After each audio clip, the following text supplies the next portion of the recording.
All right. Welcome, everybody. Can you advance? It's not advancing for me. Sorry, I'm just a bit slide. Okay. Okay, welcome, everybody, to our session on syllabus design. Here I am turning with my back to you. If you don't mind that. I'm enjoying it. You're enjoying the back of my head. I'm Barbara Komlush. I'm Ed Consultant for Curriculum and Faculty Development. I'm really feel privileged to be joining you here from the unceded territory of the Syllabus Okanagan peoples. I'm new to this area, originally from Hungary, and I feel really connected to water. And there's a picture in the bottom left of me and my family at Lake Balaton, and so I'm a water person, so I'm really happy to be here and be able to explore all that the area has to offer. I'm going to pass it over to Faraz. Hello, everyone. My name is Faraz. I graduated from UBC Vancouver, and that's a picture of me on the UBC Vancouver lands. But I'm now at UBC Okanagan, and yeah, I also have a big connection to this area. I grew up here, my family's here, and so I'm very happy to be here to be talking about syllabus and beyond syllabus. I'll pass it over to Janine. Janine, who's joining us online. Hello, everyone. My name is Janine Kummerle. I'm an educational consultant for TA and student development with the Center for Teaching and Learning. And I am very privileged to have been born and raised and do much of my formal education on the unceded lands of the Syilx Okanagan peoples. I guess I'd say I'm opposite to Barbara. I'm not so much a water person. I definitely am more grounded to the land and the mountains. I think having the privilege to grow up in British Columbia, definitely love it. That's a picture of me and my partner and our son. Actually, you can see Mount Begbie in the background. So that's on out near Revelstoke, BC. Very happy to be joining you today from the comfort of my home in Lake Country. All right, shall we? I got it. You got it. Thank you. So today we're going to be talking about what is the purpose of a syllabus, all the different purposes. I'm going to demo the curriculum map syllabus generator. We'll talk about a learner-centered syllabus and provide some examples, and then discuss some of the tensions between learner-centered and kind of the official syllabus. And then next steps for you to design or redesign or develop a new syllabus, and share with you a learner-centered syllabus rubric, and then have you maybe talk about, share, ask questions about, okay, here I am in my process with my syllabus. How can I apply some of these concepts that I learned today? Cool, thanks. So so the learning outcomes. Yeah, I could do that. Real quickly, so we already talked about it. Hopefully you'll be able to use or be more comfortable using the syllabus generator, create kind of a learner-centered document or kind of unsyllabus. Faraz is going to demonstrate, is going to share his unsyllabus. And then we're going to talk about co-creating the syllabus and inviting in students to help develop or dialogue around some aspects of the syllabus. All right, thank you. So we'll start with the purpose of a course syllabus, and some of this may be super basic, but I think it is worth talking about why the syllabus exists. And I'm going to try and talk to both camera and people in person. So the syllabus acts as a first contact between the instructor and the student, and often this happens even before the class starts. So you may or may not know, but these syllabi get shared all the time. Students share these syllabi with incoming students from other courses where they're trying to figure out what's happening. And so you may not even know it, but the syllabus is essentially the first contact between you and the students, and you may not even know it, right? Because I didn't know this, but my syllabus got passed around as students were trying to decide which courses to take, as they had friends in upper years and lower years, etc. It also distills the key components of a course into a very concise document. It communicates and sets expectations between multiple stakeholders. And we'll talk a little bit about who those stakeholders are. The syllabus also acts as a creative and personal statements of one's teaching philosophy or teaching style. And the choices you make in a syllabus or in a course are sort of represented in the syllabus. So if you do frequent testing or if you do worksheets or active learning, that usually finds its way itself in the syllabus somehow. And then after it's done, as you're going through the course, the syllabus acts as a North Star for everyone in the course. If you have a decision to make about whether to cut something or not, you go to the syllabus and see, well, what's the most essential part? What can I do? What does the syllabus allow me to do in my course? That's for the students and for the instructors in the course. So, so one of the things that that I wanted to touch on is that there's this document that Barbara will talk about later. There was a sort of 600 students surveyed at UBC Vancouver, and they had focus groups and surveys, and the top 3 elements of a good syllabus that students said they appreciated was a high degree of detail and clarity, breaking down of grading and weighting of what they're going to be graded and weighted on, and what the weights of each of those elements is, and a list of all the topics that are covered. Okay, so those are the top 3 things that students felt was in a good syllabus. They also did focus groups for instructors, and the instructors said the most important things for them should have a transparent course structure. So how the course is going to work, the syllabus should be able to tell you that. There should be a grade breakdown. So that's something that's common between the students and the instructors. And then a course schedule that's organized by some chronological order by week or by topic. Right, so those 2 things are very similar between what the students felt was in a good syllabus and what the instructor felt was a good syllabus. A good thing. Exactly, there's some matching over there. And then I also wanted to. So can you just go back? I was Yeah, just sure. writing down the Yeah, last. yeah, We sure. could share the slides. Oh, I too. know, I just, Yeah, it was, to me, yeah. it was a really, I just really These wanted to 3 things capture are like, this. yeah. Yeah, this is what no, the that's instructors fine, want, thank this is what you. students want, Yeah. Mhm. And yeah, Barbara will talk a little bit more about what else they got, because as you can imagine, surveying 600 students, you may hear lots of different things. And so there's some interesting work that Stephen Barnes and Dr. Baring did at psychology at UBC. Got it? Yeah, oh, yes, Perfect. thanks. We also wanted to highlight the Inclusive Syllabus Project, Dr. Laura Zanotti from Purdue. And this is, I think, a very nice description of a syllabus. It's an artifact in which faculty and students interface, create shared understandings, detail clear requirements and communication plans, and they also serve as important boundary objects to start difficult conversations and support differences and diversity in university setting. So this seems somewhat lofty, but this is again something that I aspire my syllabus to be in my courses, right? Having those difficult conversations, perhaps about learning. I personally teach physics and computer science. And also there's lots of conversations about ethics of computer science and how we can do a lot of damage with the code that we write that can come up in a syllabus, right? So all that belongs in a syllabus based on this Inclusive Syllabus Project. So as you can imagine, a syllabus may have many, many different audiences. And I want to talk through a little of each of these 5 different groups of people. So Senate, that's like the governing body at UBC, that they care about the syllabus because they approve a course based on syllabus. The faculty itself, the Faculty of Science or Arts or any faculty that is essentially a collection of different departments cares about the syllabus because they may have such certain policies and procedures they want every student and every instructor to follow, grievances, complaints, accommodations for exams, etc. So these are policies that essentially end up in the syllabus that faculties want to see in the syllabus document.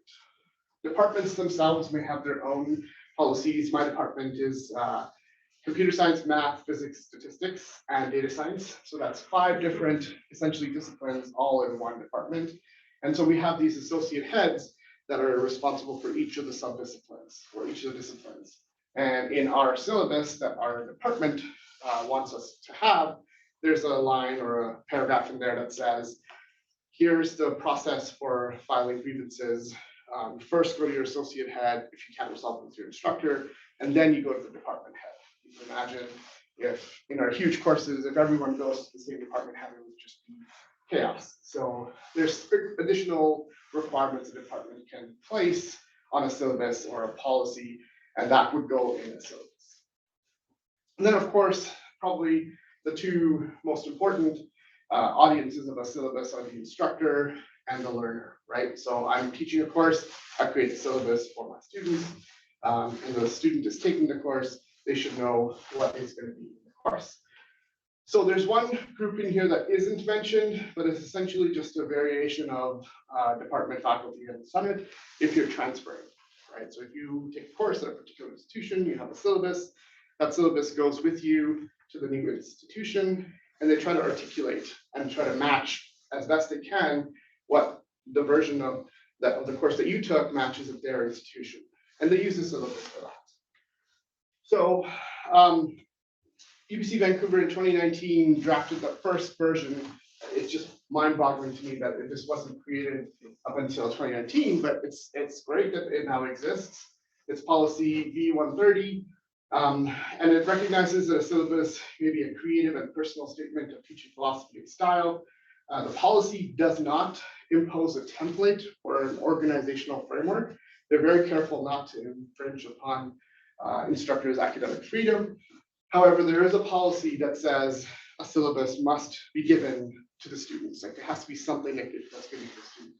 And that policy is going to be coming, or a similar version of it is going to be coming to UBCO soon. Does anybody have anything they want to add about the UBCO policy?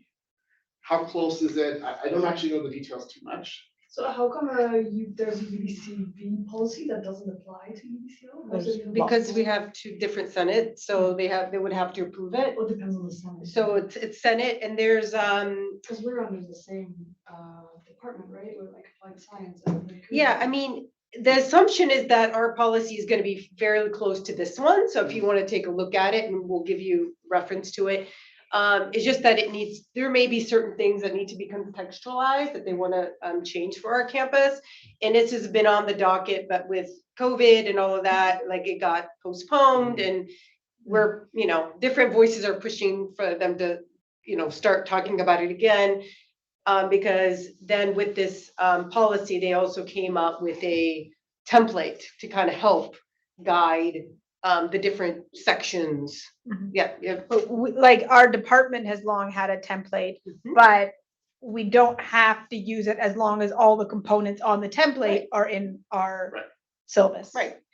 It'll be the same. It'll be the same. It's just that, there'll be some things like you have to have these sections. These are optional. Yeah.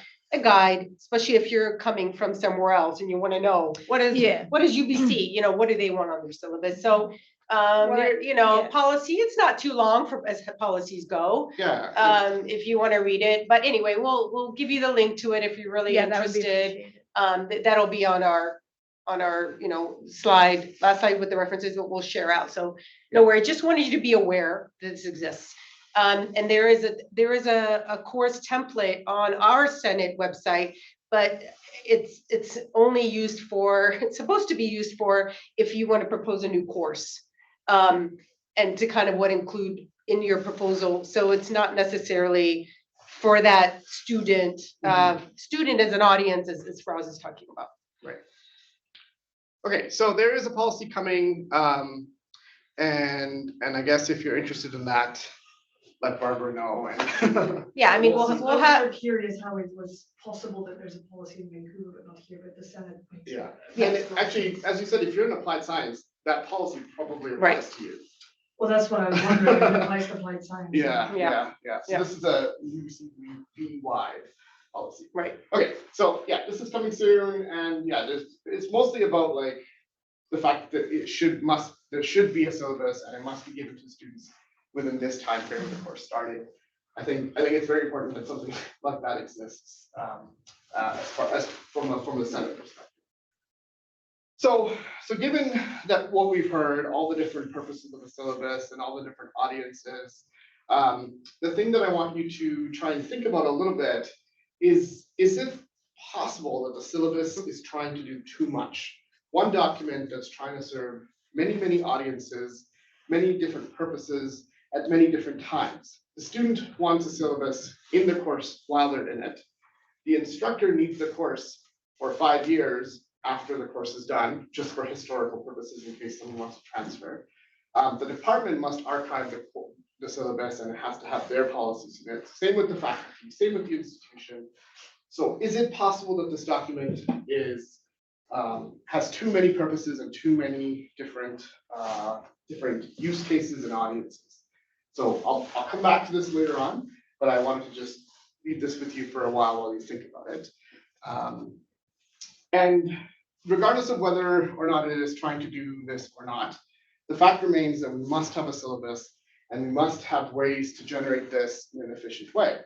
So luckily, the curriculum map tool developed by the Provost Office does help with this. And I'm going to pass this over to Barbara so she can, actually, no, you don't need this. Yeah, Just you're talk gonna- and I will do the demo. Okay. So hopefully everybody create an account if you already didn't have one. So you can see, this is kind of a screenshot, right, of the website, which is curriculum.ok.ubc.ca. Thank you, Ross, for highlighting that. And so I want to point out that the curriculum map platform has different functions, and you may have heard about it in different contexts.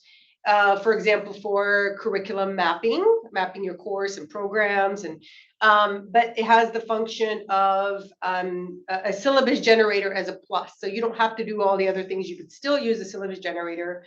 And Faraz is going to show us how to log in. You have to create your own account, which you did. And he's going to log in, and just really quickly, we're going to kind of show you this is the dashboard where you arrive once you log in. And then depending if you have programs, courses, or syllabi developed, you see those 3 different areas. We are going to use the plus to add a new syllabus. And this is where you're in the right place if it says syllabus generator. And Faraz is going to show us how you can put in a title, your course code there, obviously with the asterisks, those are the parts that are required. You'll choose your campus and your faculty, your department, and then put in, when your class starts and ends, all the basic things that you put in into a syllabus, your year and your term. Now they added multi-access as a mode of delivery, if you want that, like we are here today. When your course meets, hours, office hours, and we'll talk about anytime. But you might also explain, kind of your philosophy around office hours and make it more inviting. We'll talk about that as well. Your name and your email. We just noticed a glitch last week that when we generate the syllabus that the email wasn't appearing. That is being fixed. If it hasn't already been fixed, I forgot to double check. But it will be fixed, so it should be printing. Anything that doesn't look right, though, we'll talk about how you can adjust. So here under other instructional staff, Faraz he's already ahead of me. Oh, you're just going to generate some. So you can put in, if you have a TA, other people that are associated with your course, you could put in, a little bio about them, their office hours, their email address, all of that in there, your course description, format, all the different sections that you would. And your schedule, it's a nice, you could determine the number of rows and columns, right? If you have 13 weeks, how many columns, what you're going to put there. So we could have the weeks, we could have the content, or you could have assignments, you could have assessments, whatever you usually put in your schedule. And then you would put in all your dates. Yeah. Of course, now you did 13 weeks, so you have to fill in 13 rows and 13 rows of data. So maybe he's gonna delete some so we don't spend so much time because we want to, hit the generator and show you. So it's nice that it will put in this table for you. Then hopefully you have some learning outcomes that you've developed. If you've already developed them in the curriculum map, the area for your course, then you can pull that from that section. But if not, you could, paste them in by hand. Activities, materials, everything that you want. There's a link under learning materials to the course reserve system. So anyway, I think we could go down assessment. So under assessment is where you could put in, the percentages that things are worth in your course.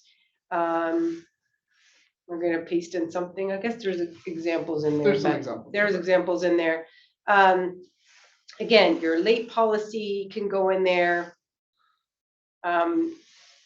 Submissions, missed exams, missed activity, past grades, lots of different things. And of course, if you usually don't include that information, you could skip it, right? And then it won't print.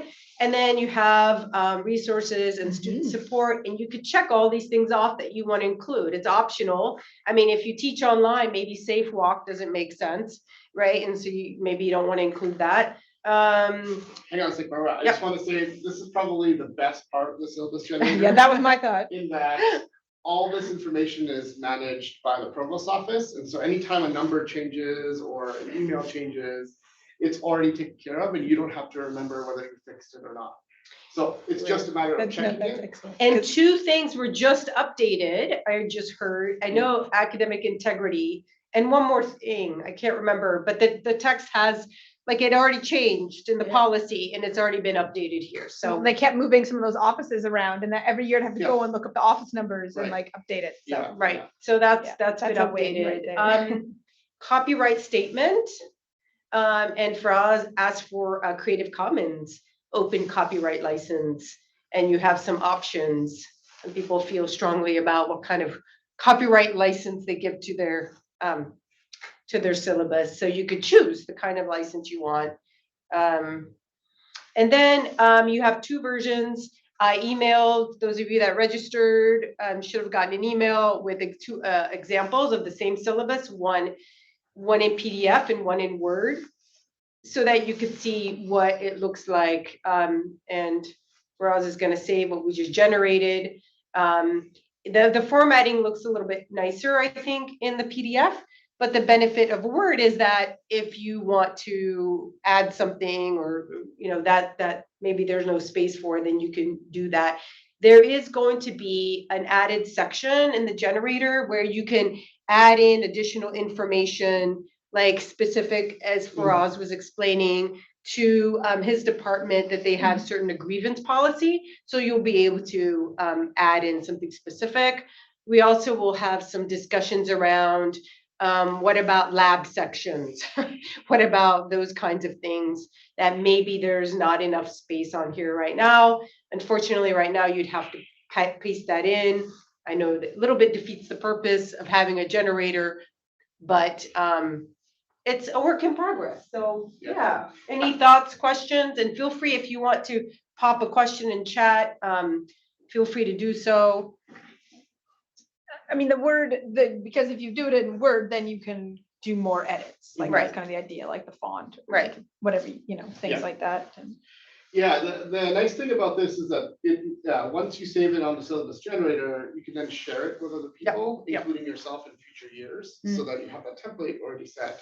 And our department in particular collects these syllabi at the beginning of the term. And so you could imagine the departmental admin creating these courses, filling in that information to start with, and whoever's teaching that course, just sharing that syllabus with them so they can update it. Yeah, and I could show, if you want to go back to the curriculum map, go back to the dashboard, I guess. Dashboard, okay. and where you go down to this, how to create a syllabus, and see right there under collaborators. So you could add collaborators to work on this particular one, or you could duplicate it. So it'll send a duplicate and it'll delete your name, it'll delete some of your personal information, and then leave all the other content in there for the person then to, it'll say copy of your course, and then you could change the name and then use it. So it's handy for the admins to use, or program coordinators to use that way, to change, who can collaborate or who can, you want to share it out. They'll just get a copy. Of course, and if you make changes to that version, you'll have to save another copy. It's not like they'll have access to the one you're working on. So you'll have to resave it. So make sure when you it's kind of finalized for that period before you share it out to or duplicate it. And there's editors and viewers too, right? So not everybody, once you share your Right. syllabus, you don't have to give everybody edit permission.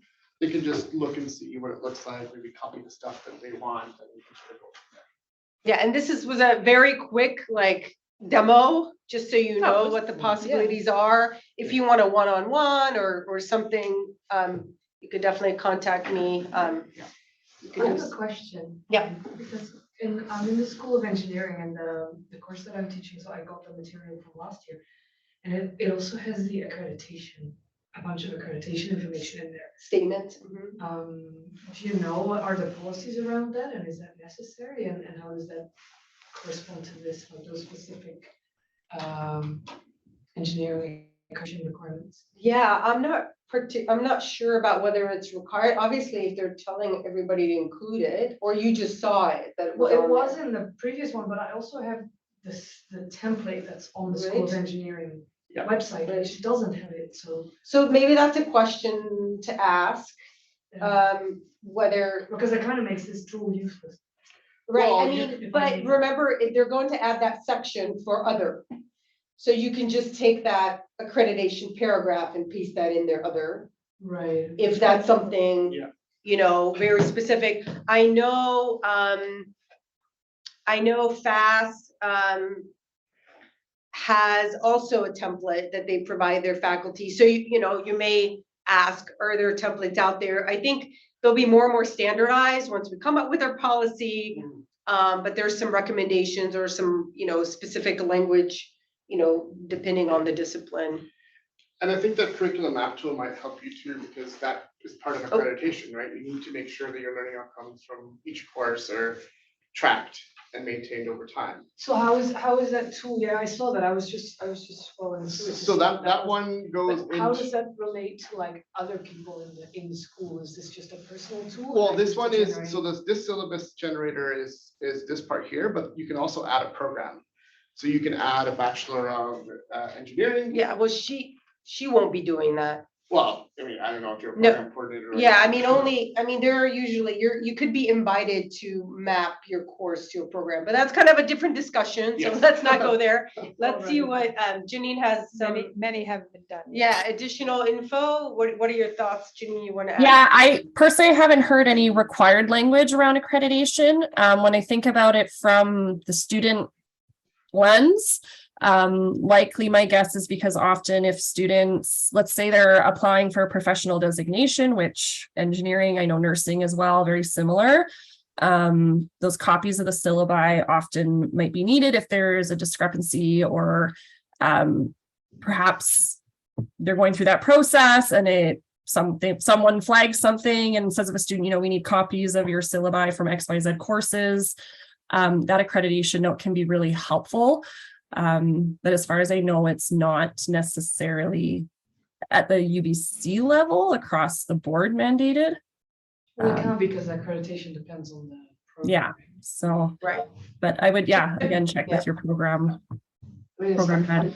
It could be, it's a full page too. Yeah, and I mean, I bet you could do different versions. Like if like a certain audience, like if somebody in your department says, well, the accreditation language is useful for X audience, then you can have a copy where you save it with accreditation language, and then you make a copy of that syllabus in the generator Mhm. without the language, because well, most of the time I'm not gonna need that, but if I need it, it's in there. I can see that having been the Yeah. outcome of a lot of student emails asking for where to find the accreditation information. So then someone was Oh, like, no, I just oh, we'll wondered, just put it in the like, syllabus. But you know what I mean? Like, Again, So- back to Roz's question, are we expecting the syllabus to do too much? There we go. So, yeah, I don't see further questions on the syllabus generator. I think we should maybe move on because this is kind of the official syllabus and we want to get to the fun, Fun stuff. fun stuff. So we've just demoed the syllabus generator, and I'm gonna pass this on to Barbara, who's gonna talk about how to, okay, so now we know how to generate a syllabus, but that's not enough. We still wanna make it learner-centered. And so what is a learner-centered syllabus? How do we actually change our language to that? And I'll pass it on to Barbara to talk about that. Thanks for us. All right, so why are you here? Why do you want to create a learner-centered syllabus? Well, sometimes students will ask you something about the course and then you have to tell them or, personally, and then maybe you're not sharing that information with the rest of the class. And so it'd be really nice to kind of think ahead. What are those questions that students are asking me about the class? And if I just put it in the syllabus, then everybody's getting it and I don't have to I'm anticipating they're going to ask me, right? Maybe there's some innovative instructional strategy that you're using, or even if it's not innovative, but they're not going to be used to it. And it'd be great to, explain that and your pedagogy and your thinking behind that to get their understanding and kind of a little bit buy-in for something that might be a little bit strange for them. This learner-centered, also the language can create a really positive dynamic between you and your students that they're like, oh, wow, this syllabus was written for me and for what I'm thinking and I want to know about this course. And if they're getting it from a friend, they're like, oh yeah, I want to take this course from this professor because this person sounds really inviting. Let's see, the structure and flow, the way you organize it, kind of the perspective of the student. And it can result, won't guarantee you anything, but it can result in better teaching evaluations on the student experience of teaching. So this is what why we might want to go down this route. All right, so this is the same kind of study that Faraz referenced that we will share out the link. And it's actually a UBCO like wellness centered syllabus or something, but it's about focusing on wellness. And some of the suggestions from the research where that came out were that this learner-centered syllabi support the learning and enhance wellness, so in addition to the points that I pointed out. So the resources that you list, you have the option on the generator to also click, may help those who need it and they don't have to ask for it because maybe they may not be aware of it. Instructors who, instructors who have made a positive impact on student learning use similar strategies. So I'm trying to remember what that was referring to. There's a whole paragraph. There's a whole paragraph on this, so I'll share that out. But yeah, well-being. Again, the focus of this study was on well-being, and this type of learner-centered syllabus does have an impact. Right. So personalization of syllabus, course organization helps students indirectly. So you may not know all the students that you're actually helping by organizing, including all this content in your syllabus. They have examples of that. So other literature that we wanted to share, we could, share out the links for you. Student impressions of syllabus design. So engaging, they're calling this learner-centered, the engaging is another term for the learner-centered versus the contractual or the official syllabus that we've been referring to. So the student impressions are that they appreciate it, that they're engaged, that their motivation in the course and their effort increases as a result. Another example in the literature, they call it the dope syllabus. So this is the infographic style visual syllabus. We're going to give some examples of what a visual syllabus looks like. So again, this also has positive effect on students, and also they also talk about like the co-creation of the syllabus. I think that's in the next, actually in the next piece. Looking at the language in the syllabus, which we'll also talk about, and it's mentioned on it's in the syllabus rubric that I'll share with you. But that language used in the syllabus matters. It affects students, again, their sense of the course, their connection, their motivation, and also if you engage in co-creating the syllabus with your students, that also has a tremendous impact. Not surprisingly, probably to you. So I wanted to point out another resource that we will share with you the link, the CTLT, our counterpart to the CTL in Vancouver, created a learner-centered syllabus toolkit. This is just a snapshot. What's really neat in the toolkit, I mean, it's really, really long, I think, but they have these sections, and they'll have like, oh, here's a traditional aspects of a traditional syllabus, and here's a learner-centered. I know it's kind of small for those of you in the room, but this is a snapshot of the grading. So traditionally, you'll have like the different categories of like attendance, midterm, final exam, percentages, and total, right? And you have a little description. But look on the other side, learner-centered, you have a lot more detail. Yes, you have the percentages. In addition, you have the dates, and then you also have more examples of we want 5 of these, and there's 2 stages, and this is worth 16. I mean, it's broken down into a lot more detail there, because again, they may have these questions, right? And this way, they don't have to ask you. The information is already there, and it's very clear. And that is something in the literature that they wanted. They wanted detail. The students want detail. Another, just a quick example, I'm gonna have larger font for you all here, is language about the modality of the course. So maybe you just have, okay, we meet face-to-face, here's the time, here's where, we'll take attendance, you're responsible, right, for the material, learner-centered. It kind of, the language changes where it's saying it's most effective, if you're here and you can engage in the discussions and the projects. This will has a critical part of your learning, and explaining about recording of the sessions, and that they won't be recorded in this case, and why, right? So it's almost like, I mean, maybe you think, oh, why do I need to justify? But it helps students understand that you're not just being a pain, that you have a real reason, right, for the decisions that you're making in the course. And so now we're going to jump to examples of learner-centered syllabi. And don't worry, we'll be sharing out the resources so you could look at that resource as well, and see what you could use for your own development.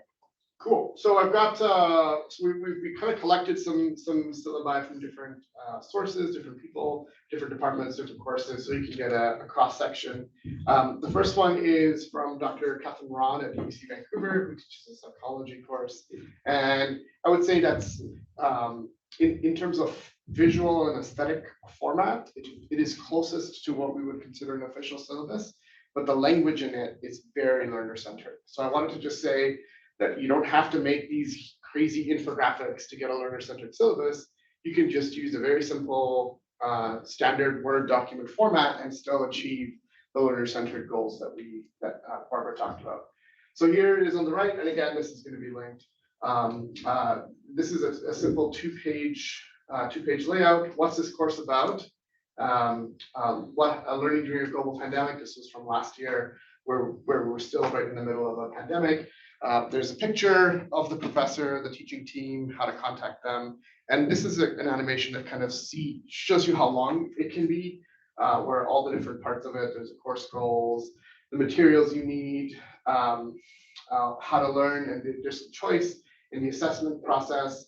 Students can mix and match different assessments. All this is really detailed prose that is very learner-centered because you're thinking about how the student is going through the course, what choices they're making at various points in the term, and then has some resources on well-being and how to support each other and how to get through this course with academic integrity. This is not just the policy statement from the official syllabus pulled in, it's a very personal appeal to the students and a guide for them on how to do things with integrity. That particular department has some departmental norms. There has to be an average that every first, second, third, and fourth year must hit, and so that information is also in the syllabus. So that's one example. Here's another one from Champlain College. It's a marketing fourth year course. Very different in terms of aesthetics, but also very learner-centered. There's callouts that say, this is due this date, or this is when we're going to do this. The first page of it, you talk about the major assignments.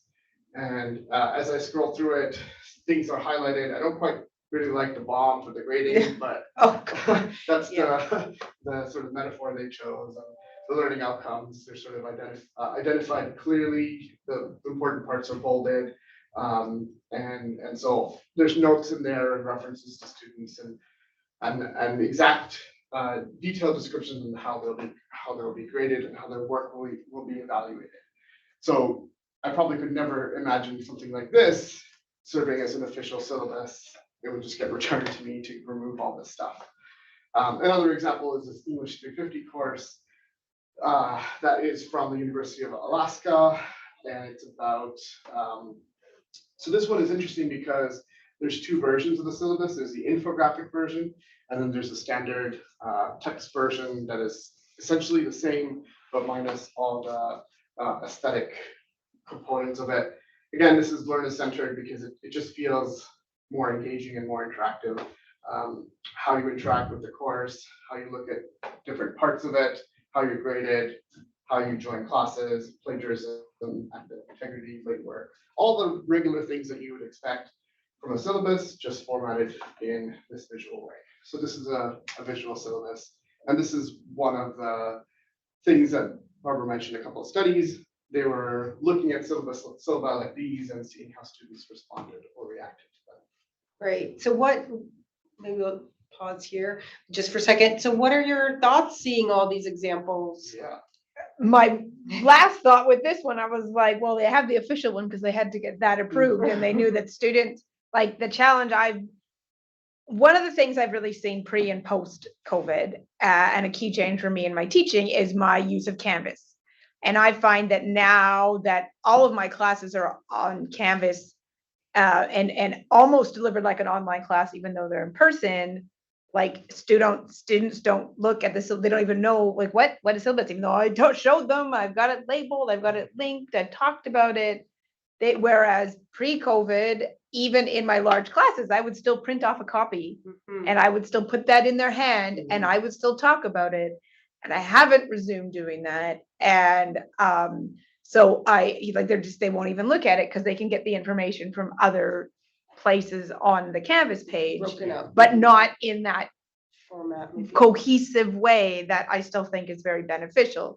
So, I do see potential here where it has the information in a single place, but I don't know. That's why, like earlier, like even from the top of this talk, when you were talking about the audiences and stuff, I'm like, yeah, but how many students actually look at a syllabus? Like even before, how many actually did, unless you put it in their hands and talked about it. Yeah. Right. Yeah, and I don't blame the students for not reading the syllabus because at least the way it is in our department, there's 7 pages of legalese information that is only useful for them in certain very specific contexts. And it's not like, I'm not sure if they will read this, but I feel like there's a better chance they will because it's targeted to them. It's going to get some of them more than others. Yeah. For sure. Yeah. Right. And then This one's overreacting a bit though. This is a bit childish. this is, it, Yeah. it does, Yeah. I was waiting for someone to, yeah, this one feels a little. That was my thought before. I'm like, well, Yeah. maybe a syllabus for a grade 4 class. Well, it's a 30th course at the University of Alaska, but. Well, and I mean, we don't know, It's a yeah, style maybe and they the- know their audience the and know that it population, was, yeah. you know, attractive to some people or Yeah. something, but Yeah.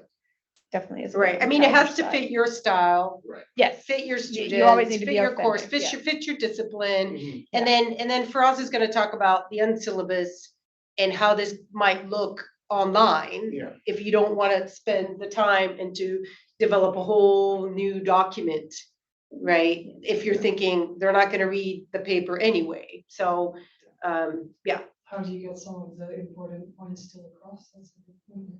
In Canvas, I guess. Right. Yeah, Right. so. Or something parallel if Canvas isn't, because I don't think you use Canvas, because I don't think it's as, or you Well, embed it into embedded in Canvas. Canvas, So yeah. we'll, So yeah. one thing that I found really effective is a syllabus quiz, not for marks, but just to see if they have extracted the crucial things from it. How much are the labs worth, or how much are the tests worth? And so they have to go digging for that. And even if they don't remember and they ask you later, they will have gone through the process once to look it up, and that is enough for them to be like, oh yeah, I can find it there. So I do that, Yeah. but the problem is, again, it's not the syllabus per se. Right. The information has been extracted them, it's on my welcome page, Yeah. and they have to Right. take the welcome quiz to Mhm. unlock the rest of the course. So that's the thing, is that they're still getting the information, and does right. it matter that? And I actually am increasingly thinking it does matter that they're not getting it off of the syllabus, because they're not, like, they're sort of not connecting the pieces, like Right. if they're, the information now is much more disparate, and Mhm. they're not connecting the schedule to the grade, to that, they're just not putting it together. And also the course story, right? Yeah, The course is yeah. supposed to give you some cohesive thing. Yeah. And Canvas only tells you when things are due and what they're worth. Not, it doesn't give that context that links topics together. Right, Well, right. and then this is something that I've sort of recently discovered this year, I think more so than the last 2 years. So there was a full online year, and then last year there was the back and forth year. Mhm. And this year I have all these students who aren't looking at my carefully constructed lesson pages. Yeah. Like there, and I didn't, and to the point where I'm actually considering taking the assignment shortcut off of the navigation Yeah. pane, Yeah. because they're just going to that. Yeah, I've done that. And then they're like, well, what are you talking about? We had X, Y, Z or explanations on the lesson Yeah. page. I'm like, what? Well, why aren't you You going go, through the right, lesson pages right. like you're supposed to? Right. So, Honestly, Canvas is a bit opaque to navigate, like everything's hidden. Opaque, yeah, I mean, that's why I'm wondering if I intentionally hide some of these Right. shortcuts though. Like if I think I can do that Yes, in you can. Canvas, but I can, so if I take away the assignment tab, for example, and the And the quiz quizzes, tab, yeah. right. then they have to go to the lesson page to access these things. Yeah. But right, then they say to me, oh, well, I didn't know we had this thing, and so. right, But right. this is new, I'm finding this is new this year. This is, I've been Right. teaching on Canvas since we got it, because I was Right. told I had to. 3 years, my classes have been like full on Yeah. Canvas, and this Yeah. is seemed to And be we a have new issues issue That this year. happens though, just due to the layout of Canvas, the way it appears. Right, Like it takes a lot of effort to click through all these things. right. Whereas if it would be more visual, it would be much easier to put Right. things together. Well, Franz is gonna share one idea, but also I like the syllabus quiz idea, or I've done a syllabus scavenger hunt, Yeah. especially like some of the resources that you think that you'd want them to use. You could have it as especially Yeah. like first year students, something like that. But I think we wanted, I think Janine, are you ready to share your learner centered? And then we'll jump into we'll go to unsyllabus in a little bit, but I wanted Janine to share her process of developing a visual syllabus. Sure, thank you. So I want to preface this by stating that this is good timing, I think, in the conversation, because I know there's a lot, right? I mean, that question around, is it too much? Katie, you brought up some really good points about how much are students actually even viewing and reading. And so I want to preface what I'm sharing here is it's the visual syllabus that we created for our TA foundational training program. So the TA training program, it's not a academic course. Students don't receive credit for it. So what we were working with as far as the information that learners needed looks a little bit different than it would in a traditional 3 or 6 credit course. But what it really presented for us was an opportunity to think about how can we really visually demonstrate some of the things that we were finding. This is something that we offer multiple iterations a year. How can we use visuals to really hone in on some of those key information pieces that students always seem to be missing? So things around, one thing we were finding was definitely around deadlines and when things were due in the course, and where they might find themselves at certain points in the course, as well as kind of just even the structure and the format of the program. So this was kind of our opportunity to do that. Can I play? Should I play? Yeah, go ahead. That'd be great. So we wanted to include program objectives. We wanted to be able to outline what the overall program modules were for students.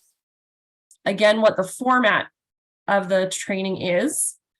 And then also the kind of the program timeline. So we wanted students to really be able to see with the program objectives. We actually went through the curriculum mapping process with PA training. Like, does it go? Sorry. It's just playing really fast. Oh, no worries. Can we pause it? Like when it gets to the Perfect. next one, Thank like you. pause it for a second there. So, similar to like a course, our training consists of different modules or different components in Canvas that we built out. And we really wanted to be able to align each of those modules with what in the case of a course, you could call these course objectives or course outcomes. So overall, there was 4 kind of main objectives. And we wanted to be able to visually demonstrate how each of those modules align, so that if students were kind of curious or they had questions about, why am I even learning this content? Why am I having to do a module on XYZ? We're able to tie it back to that rationale. So the program module component kind of presents this roadmap of what they can do. So they kind of know, okay, there's 12 modules here.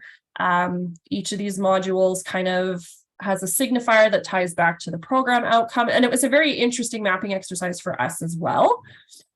But we want them to see an overall picture that was cluttered, that was decluttered, I guess, from official syllabus language.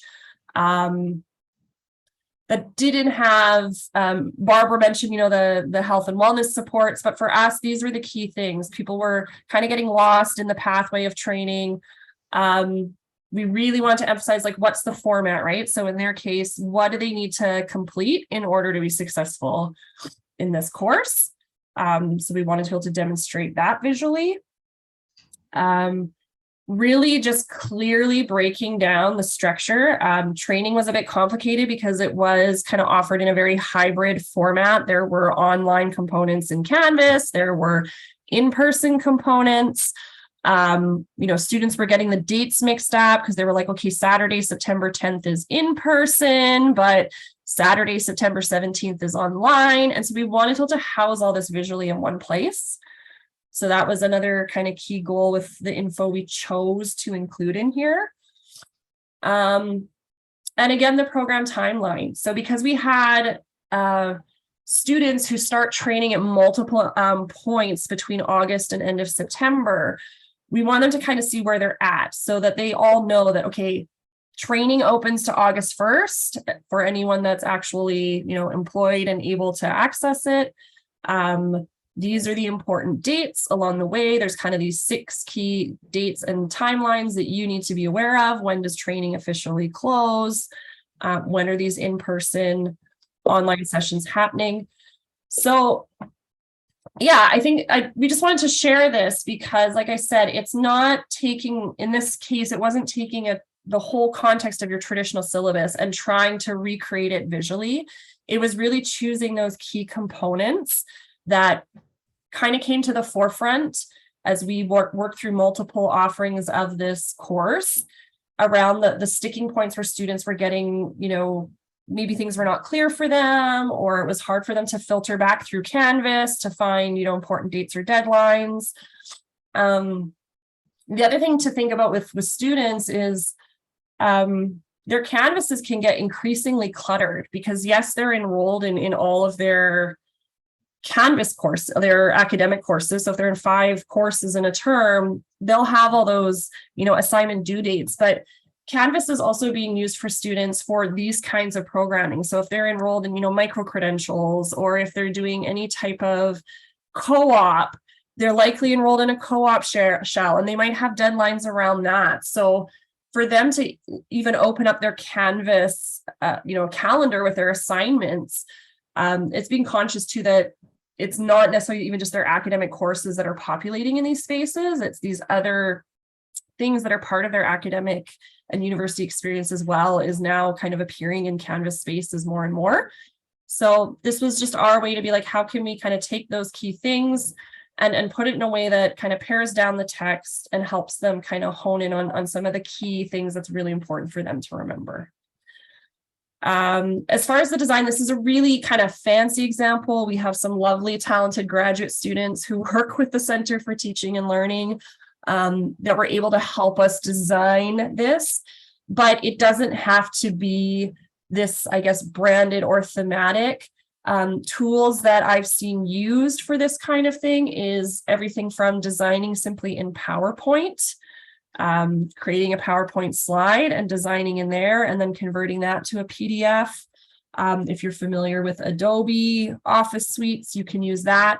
There's also a free online design platform called Canva, not to be confused with Canvas, but I've also seen visual representations of syllabi being used in some of those free online tools. And it doesn't, sometimes they give you templates to work from, which can be really great. So it's also an opportunity to, like I said, to think about if there's aspects of your syllabus that isn't necessarily the syllabus as a whole, but that you find are sticking points for your students, to think through how can you visually represent that as well to supplement.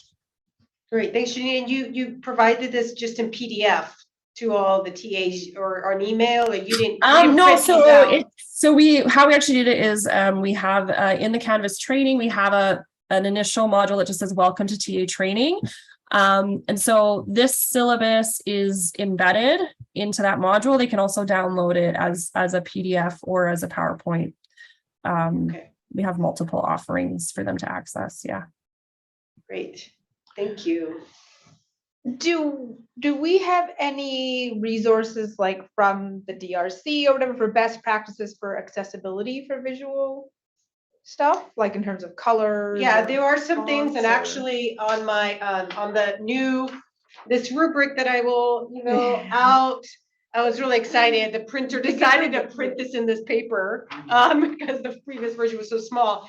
It's hyperlinked for different resources, suggestions. So I'll talk about this rubric, but some of the DRC resources are embedded in there. Okay. But Janine, did you have anything else also? I mean, DRC, they're a great resource. Right. The thing that is a sticking point for me is that they're so over capacity with just trying to support, the accommodations of students, trying to support exam invigilation. I mean, they do a lot. They are always there to advocate for these types of practices. But I can't imagine if everyone came knocking on their door to say, hey. That's why I'm asking if they're like, they have adopted the list of like, these are the font sizes you should use. Yeah, there's definitely on their website, and I'll find the link shortly here and put it in the chat. They definitely have some things around the design side, just around visuals in general, that can be included. Yeah, they do have some, and then we'll Janine and we'll finish compiling our resource page, because I think on our resources we may have some things that Janine mentioned that haven't been included in there. So so I did look at the DRC website, and then some other sources that are linked in the rubric that I thought were really like examples, like really targeted to those specific questions of like font size and font type, things like that. So Cool. Thank you. All right. So let's talk about the tensions between the official syllabus and a learner-centered syllabus. We've talked a lot about, what it could be good for, but just looking at these two things, right? Here is a syllabus that is marketed as a learner-centered syllabus, and here's my required UBCO official syllabus. And it is, I asked you to think about whether it's trying to do too much. Oops, this is not. Yeah, so this is right. So learner-centered syllabi use more descriptive language and are typically much longer. They are more personal to the instructor who's teaching it, and that therefore less transferable to other instructors.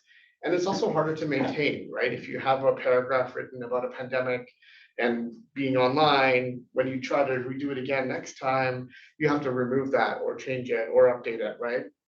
So it's harder to maintain these things.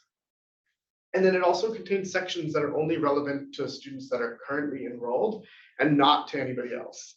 And so that is a key tension between this document that is supposed to serve as a guide to the student, also being used as the final artifact that allows them to go to a different institution and say, here's what I did, right? So there's lots more information in there than strictly speaking necessary for an official syllabus.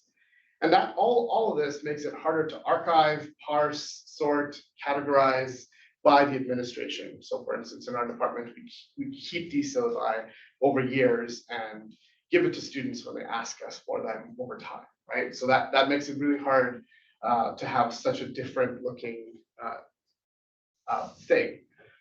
And the standard syllabi, or the official syllabi, are often treated as sacrosanct, pseudo-legal documents that we often use as ways to, as things, policies to point to and say, hey, this was in the syllabus. If you didn't see it or read it, this is the consequence, right? It's kind of used as a punitive evidence type thing in disciplinary cases, in academic integrity cases, just policy abiding cases.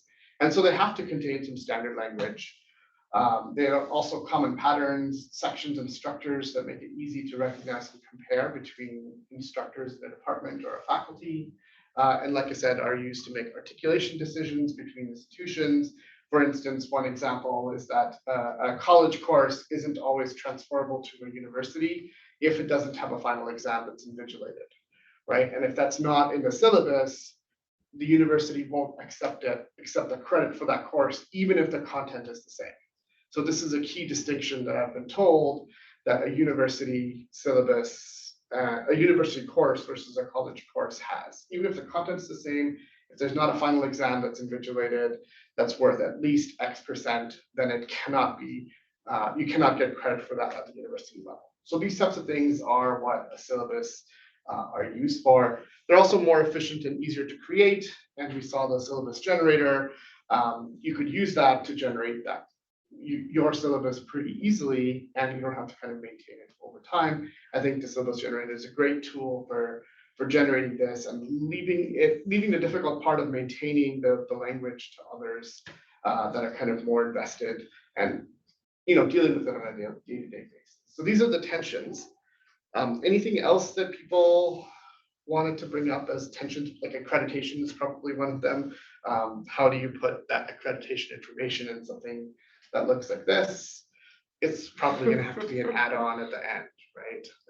Like a page that gets added at the end. Oh, it's right in the middle. It's in the middle. Oh, jeez. Okay, cool.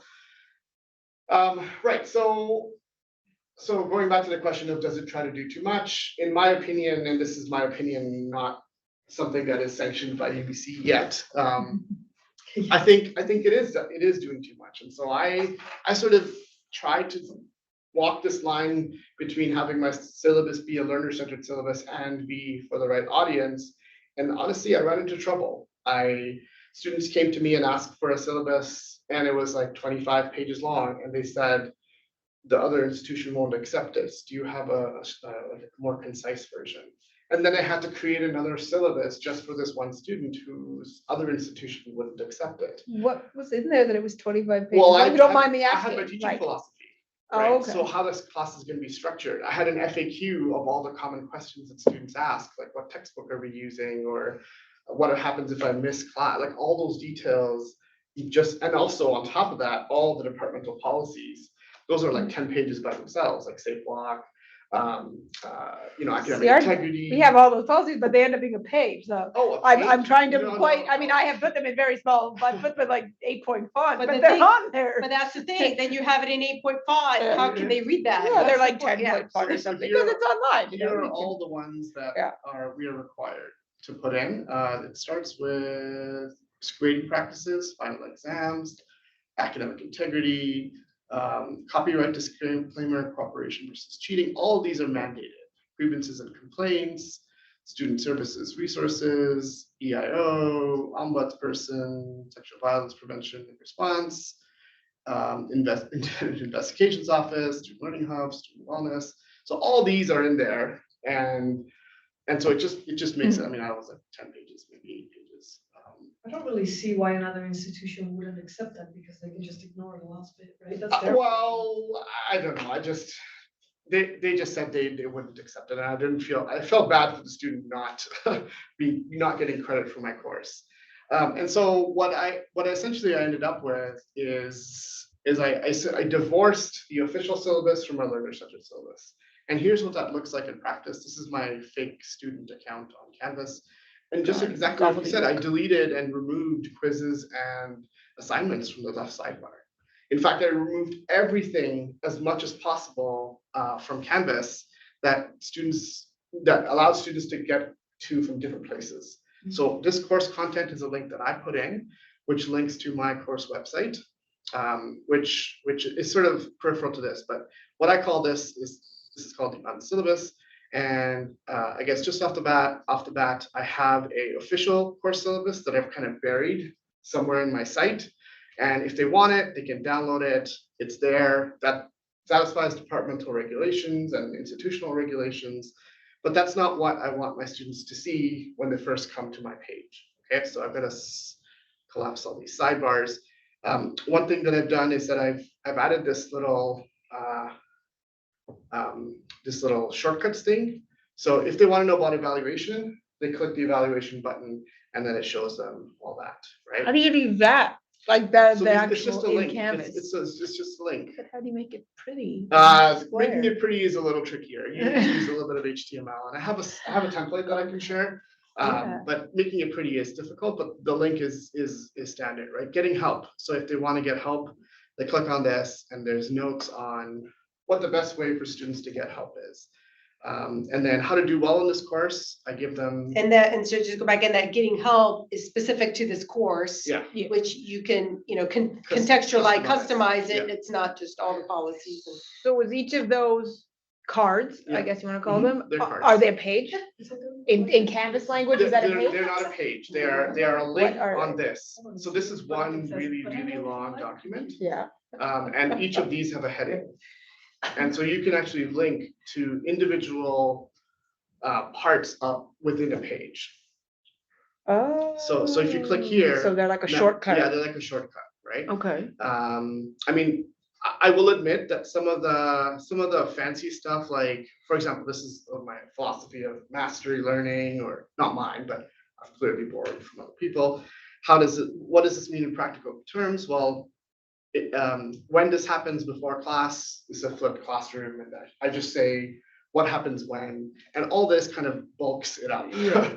right? And so what was I saying? Oh yeah, so some of this fancy stuff with these types of warnings and things. This is not natively supported by Canvas, but it's just an HTML code that you type in, and then you can customize this text. So then just in terms of Canvas functionality, Mhm. this is a single page Single page in their Canvas, language. yeah. And then each of those cards Yeah. is essentially a It's a piece block of linked, code. Yeah, it's a link yeah, to. It's also a page then, right? It's a separate page. It's all one page. Everything is one page. It just And- jumps. and- so to if different you part of click the on page. one of those, just Yeah. you can click on one of them, it'll jump, yeah, okay, I can see your Oh, slider Yeah. moving down, which that wasn't obvious Yeah, when yeah, you so- first showed us, right, so right. now we it's see like that, this okay. Really, really long page. Yeah. Just jumping to different And sections. this is just a different Yeah. section. So this little navigator I find works really well, because students come in before they said, oh, your syllabus is too long. And I was like, yeah, probably, but read it before class, and it's a one-time thing. But they now I don't, added this right? thing, and like, okay, special days, what if you miss things because of weddings, funerals, they click this. Yeah. Why? And so I understand that you have to use some HTML code Yeah. to do this, but if you're, okay, you've written your stuff Mhm. out, so say I've got my syllabus versus unsyllabus, I'm in edit mode, I would highlight that and do some kind of, And just change it. Yeah, it's just text. It's very, the HTML part only makes this part look pretty, yeah, like with the cards, but all the text is just in plain text. yeah. But so, yeah, that's what I'm wondering is how that, okay, when I've highlighted it. Yeah. Like I'm in edit mode, I hit highlight. What's the language around what I'm now saying? Is it a link? Is it a? Well, okay, so this is HTML, and what I would need to edit this is I just open a text editor. I can download it. I can try to download this. So this is what it looks like. And I have it all, like, what should I do if I'm considering withdrawing from the course? I would change this. And what I've done is that I've put all these little bits into a different file, but you don't have to do that. It can all just be one really long file. Right, and you have a little template you said that you And I have a maybe template that I share can, if you yeah, wanna. the templates, and the templates also, yeah, it's, you just plug in your name, your course, your dates, and then it sort of generates. Yeah, no, I It's mean, like- I see good value in Yeah. this because. It's like a one-time thing that you do, and then you Well, can, not just that, but in terms of for students navigating, Yeah. like I think they get overwhelmed just scrolling down, Yeah, right? yeah. And so, especially if it's something, oh, I swear I read this before, now I'm Mhm. scrolling and I can't find it. And Mhm. so I really see Yeah. that Yeah. as a good tool. I just don't know how to implement that at this it's, time. and yeah, maybe I can write up a little guide on how to do Yeah, it if people maybe are we'll- interested. that'd be great. It was really, I spent most of my time making it look pretty, not the actual implementation of the links and everything. Yeah, it's So, more the implementation of Yeah. links. I'm curious about Yeah. the other part. I can sort of. Yeah, it's just straight text. Yeah, and I know this isn't exactly what we're supposed to be talking about, but you know, it's, Yeah, I'm happy to share whatever, Yeah. like, all this is open source and everything, so. The one other thing I wanted to just point out was that it is possible for you to allow students to annotate on this. So you can have this little annotate and highlight section. Where students then say tests, if my tests are Fridays in person, this student commented that this doesn't make sense. And I talked to the student and I don't understand what didn't make sense to them, but anyway, so one time I had, should tests be due on Wednesday or Friday, and then people voted, and so this is kind of a way to kind of democratize your syllabus a little bit, get them more engaged. Right, we talked about that co-construction. Mhm. So it could be that, certain aspects of certain assessments, or you have a certain assignment that you think, well, depending on the students, we can go this way or that way with this assignment. Yeah. And then at the beginning, you could, put that in there and say, okay, a way to get them to read it is like, well, go read this section on this assignment and comment in there whether you would like to go this route or that route with the assignment. And then you can have a discussion the next day and say, well, it looks like most people want this, or kind of hybrid version. Yeah. So based on that, we're gonna go with this. And then they think, wow, I contributed Course to design. this course design and how we're gonna do this assignment. And then, back to that How does that work with co-construction. 128? I did it with students as 300. Oh, you It did? was really cool. I still have to take a vote in class because not everybody Mhm. actually. Of course, not everybody's did it. gonna comment on it, but Yeah, but I did it with 350, and I can just show you. Where was it? So this was during the pandemic, and I had see the comments. so many annotations, and people had questions like, "How do I access this line manual?" And I replied. How do you enable the annotation? So that is done by Hypothesis, which is a web. Yeah. It's like an annotating of the web. Social annotation. This can be done on any HTML page. Okay, so this is just something This is you generic that I put just inserted. into. Yeah, it's a tool, like it's I think it might It's even be a- UBC supported. yeah, well, There's somebody on Yeah. campus who does this. do you remember Janine? I can't remember if Hypothesis is UBC. We had I- this discussion with Jason. I don't know, like, I think if you're struggling and you were to put in a work ticket, I don't know if like LT Hub would. Yeah, I don't- I don't well, think I don't think they'll support it, but, But- yeah. But they haven't banned it. They haven't Yeah. banned But it It's not does, banned. it is functionally supported in that, like, you can apply it onto a Canvas page. Okay. Yes. Okay, yes, that's what I meant by, Right. I rarely need. Yeah, they will tech do, support. they will do, well, for us needing tech support, You can it's ask not like. me. You, not you can tomorrow, right? do it as an add in or add on to And Canvas. add, yeah, add on. Okay, we So- are almost out of time. Yep. I want to give Barbara a couple of, oh yeah, so Yeah, I mean, we don't have too much left. We really want your thoughts also on, yeah, the rubric, which I will share out. So I created this rubric, so there's this, maybe you're overwhelmed. And, or maybe there's things like specifics you want to know about, like, universal design, or, what about suggestions for the rhetoric and tone? Like, what do you mean by learner-centered language? Or, so I have this rubric that I will email you out in PDF that has active links that you can go to about, academic integrity, or visual engagement, or cooperative language, or font, right? All these different things. So here, I mean, here's the rubric, but it's really tiny for those of you that are in the room, and even maybe on your screen, but you could see those different categories, and try to, this was adapted from originally a UDL syllabus. But then I was like, well, I want to make it inclusive. I wanted to add on all these things. I'm like, well, maybe just make it learner-centered. That's what we're focused on anyway.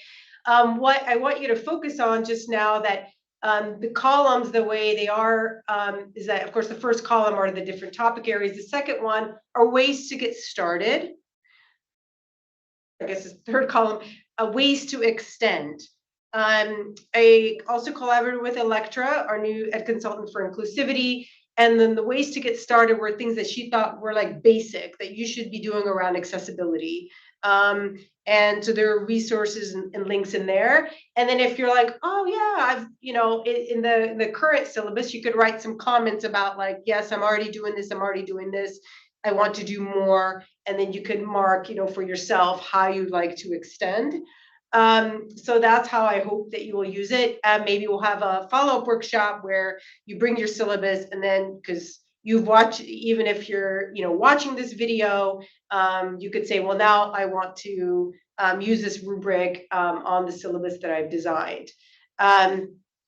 So I'll let for us talk about yeah, so next just to steps now. summarize and give you some practical advice, less is more. You should focus on the content of your syllabus and try to make that learner-centered rather than the aesthetics. I kind of did it backwards, but it ended up working out in the end. So there's multiple pathways to get to the end. Beware of the huge time sink that is syllabus creation and design. Often you'll look back and be like, why am I even doing that? And then you'll end up changing your whole course, like I did while I was trying to make it learner-centered. Because some decisions are just indefensible. And one of those is like, okay, the department standard policy is that, after 48 hours, any late submissions will not be graded. That's the department standard, and everybody just puts that into syllabus. But as I was making my learner-centered syllabus, I was like, why? That doesn't even make sense. Often it's a whole week until the TAs are done grading it. Why can't I give them some more time? And so then I ended up changing a bunch of other things. And anyway, so beware of the huge time sink, but I'm just warning you that it will happen when you're trying to adjust your syllabus to make it learner-centered. Other things will also come up. Take risks, rapidly iterate, get feedback, and don't be afraid to co-create with students. Like I said, I tried it with 300 students. I was very scared. It ended up being fine. There should never be any contradictions between your official syllabus and the learner-centered syllabus. That is where I think administration will really not be happy, because now there's two documents, both given to the instructor, and now there's some ambiguity, and nobody likes ambiguity. So there should never be any contradictions between the two different documents if you choose to go that route to resolve the tensions between the official syllabus and the non-syllabus or the learner-centered syllabus. There's many examples of these designs that are open sourced and released under a Creative Commons license. I encourage you to release everything you create under a CC license, but you don't have to. Some links, canva.com, Jenny mentioned, infogram.com and PictoChart are great tools to create infographics and visual syllabi. There's also some templates that are kind of generic. You may need to adjust them for your particular context. Keynote and PowerPoint are great options for getting a good start. Like I said, less is more. Focus on the language more than the aesthetics. The aesthetics will draw people in, but the language is what keeps people engaged with your course and motivates them to continue engaging with it. And we'll send you some more stuff after the workshop. Some resources that we have here, what we use, a lot of the stuff is linked and clickable, and the literature is also clickable, so you can go to the direct source. Yeah, well, we don't have a lot of time, but discussion. You can ask questions We have and- like 7 minutes or so. Yeah, just your thoughts on what do you think? And those of you online can raise your hand or pop question, into chat about what is your takeaway? What do you think? Oh yeah, I'm gonna start here, maybe, or questions also. I mean, definitely a thought that sitting here with me again going, well, why can't an official syllabus be learner centered? And I feel that a lot of my early syllabus going back, to when I took a teaching program through the CTL as a PhD student, and the syllabi I was developing at the time were much more learner centered. A lot of the language I was using, I did have more graphics, at least in the way of sort of content tables and things. And, for many reasons, 30 courses later, I've gradually become more and more, official. Some of it because I found they weren't reading, so I was reducing the text in there. And I'm not saying which one's right or wrong, but I'm sort of like, why can't I sort of make my official syllabus more learner centered? Well, Answered it yourself, right? If they're not reading it, then maybe it should be somewhere else. Or it Yeah. should be in an accessible form so that they can read it. Yeah, but I guess too, then there's difference between having information about the course and having, a syllabus, right? Yeah. So, And that's exactly what it comes down to. Information about the course belongs in the official syllabus. Information about their experience belongs in a separate document, right? You would never put your lecture slides in the syllabus. Similarly, you wouldn't put how they go through the course and what some of these policies are that are specific to you and your teaching philosophy. You wouldn't put that in a syllabus. Well, you could, but then people will say things like it's too long and I don't want to read it and all sorts of other things. The other reason that I think your official syllabus can't have all that is honestly just because defensibility as a legal document. I think the more you put in where you say things like I'm available to do this and I will allow you extensions, like all that sort of stuff that I think is very learner centered. If you put that in the syllabus, there's this perception that students will take advantage of it. And when they are trying to dispute a grade or whatever, that will become a problem for you. And this is not my personal, it's never happened to me that this has actually happened, but this is what I've been told from upper administration that. yeah, and I've heard similar things about the grading anyway. Yeah, when it goes to this disciplinary court, I don't know what it is, body, they will look at it and say, this is not defensible, you can't do this. Done, it's over, you've lost. And so that's just what I've been told, why we can't have a syllabus that's got all this stuff in there that helps people and makes things inclusive and accessible, because people will take advantage. I'm not sure if that's an actual issue or just a perceived fear. Yeah. Right. But I don't feel in a position to challenge that. Janine. Yeah, I just wanted to add, and I'm wearing my hat for my time as an advisor many moons ago. And I think there's so few things in higher education. I'm speaking obviously within even a BC context or even across Canada. There's very few things that are standardized across when we're talking about curriculum and how we communicate curriculum. And so the syllabus is really, I would say, the closest thing that post-secondary institutions across the board have that are quite similar from institution to institution. And so it goes back to this point of who is this information for, right? Not just on the accreditation side, but you have students who they may be in a first or second year class and they're applying to transfer out of province to another institution or to another province in BC. They need to get those courses articulated. So then they need a copy of the syllabus, which then has to go to a program advisor or to their enrollment services teams. There's a lot institutionally on the how they can evaluate students' prior credit side of things, where an official document that really is the, for lack of a better word, the more policy side of this information needs to be in there so that when someone who's adjudicating or articulating, whether GEOG, I'm just going to throw a number, 128 here at UBCO is equivalent to GEOG 111 at, Dalhousie University. They have a kind of a standard baseline to assess that from. If you were to hand them a learner-centered document, they're not going to get the info really that they would need necessarily in the same way to make that determination. So I think that's why there is still such an emphasis on that kind of Senate approved. We need to have some type of baseline that allows us to be consistent across as much as we can across institutions, knowing that there's always going to be those subtleties and difference, but it's one of the few types of documents that we see that holds consistent bearing across the different post-secondary institutions in Canada. Great point, Janine. Thank you. Jaime, I think Jaime's still with us. Do you have any questions, or you could pop it in the chat, or you can unmute if you have a question?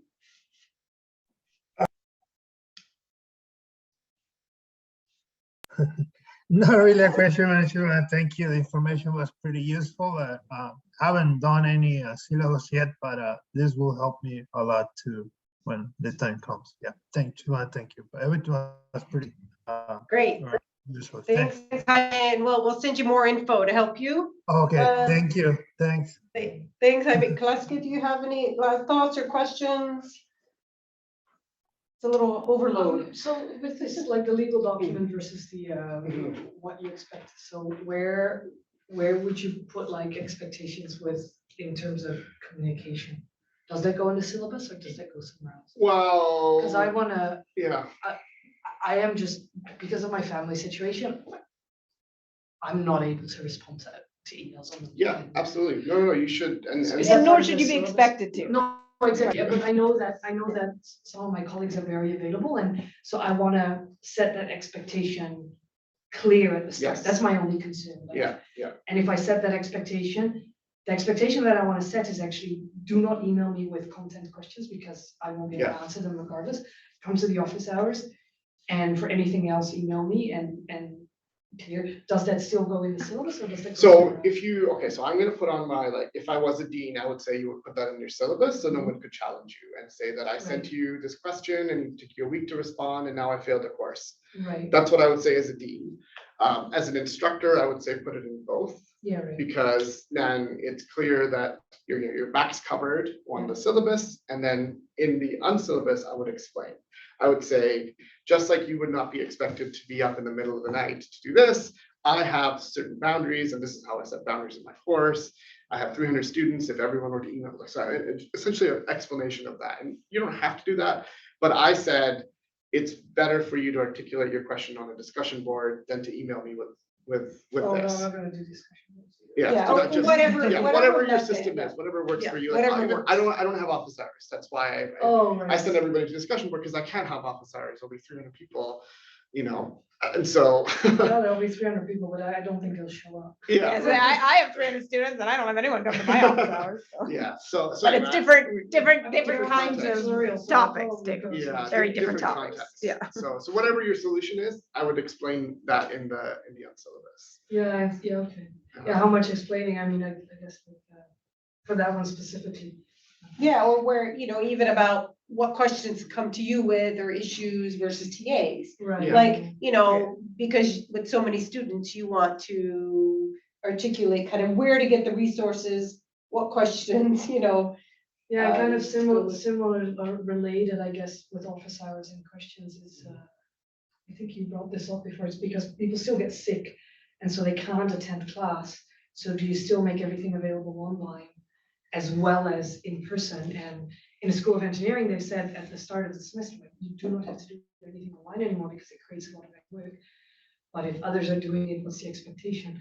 And how do you set that expectation? And is it fair on the students? So I guess similarly, that's one of the boundaries you need to set. Exactly. before the course starts. I mean, I was in our department, we were told that we shouldn't accommodate students who are not in person, right? Yeah, but they've And got then- COVID and they can't show That's up the like. thing. And then the they're- alternative is people show So up in sick, terms of right? the extra work, for me, this is the extra work. Start the Zoom. That's it. I record the Zoom. I Yeah, post the Zoom. I don't accommodate in any other way than that, other than like, okay, we do breakout, we're doing group work, so I make some breakout rooms and, so I do that.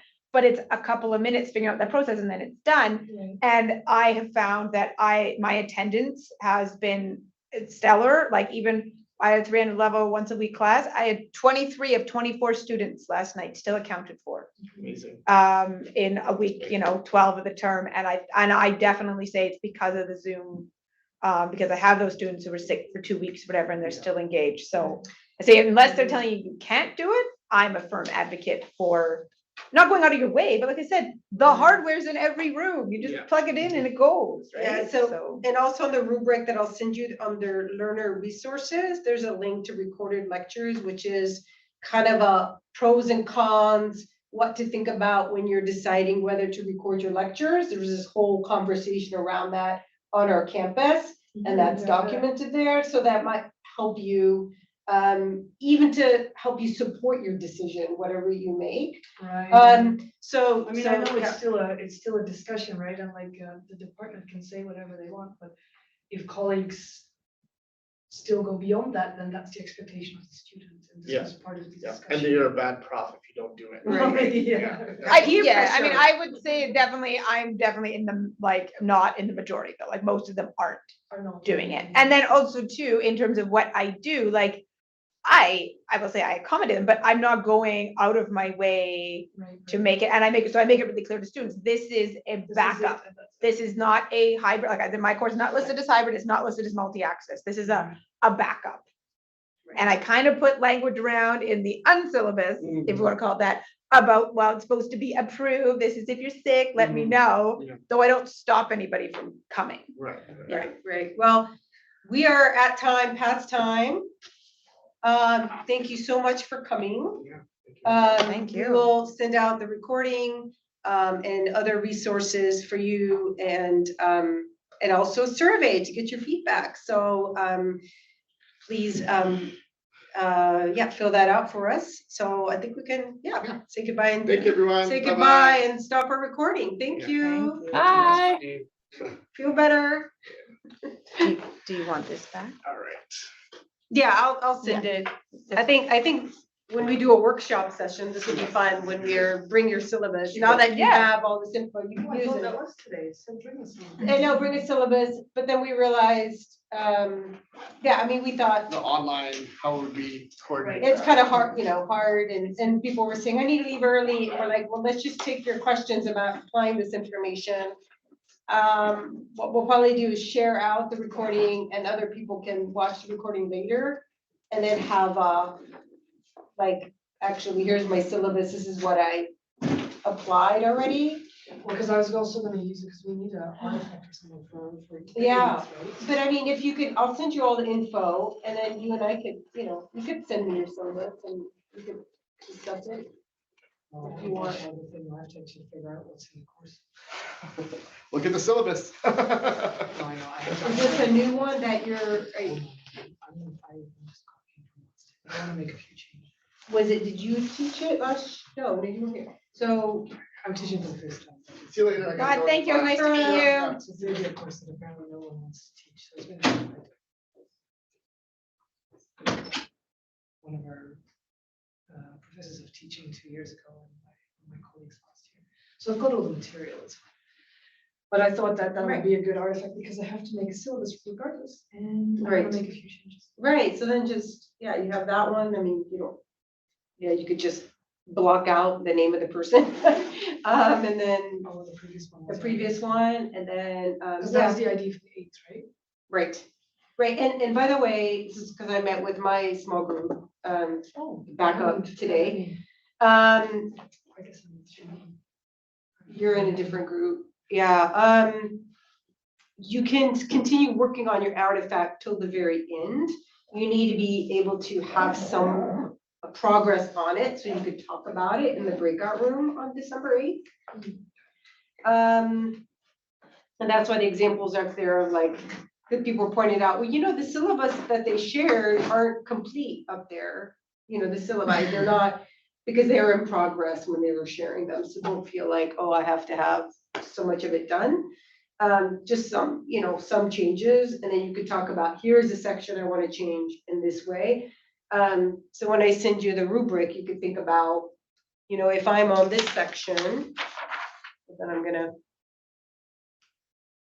end up.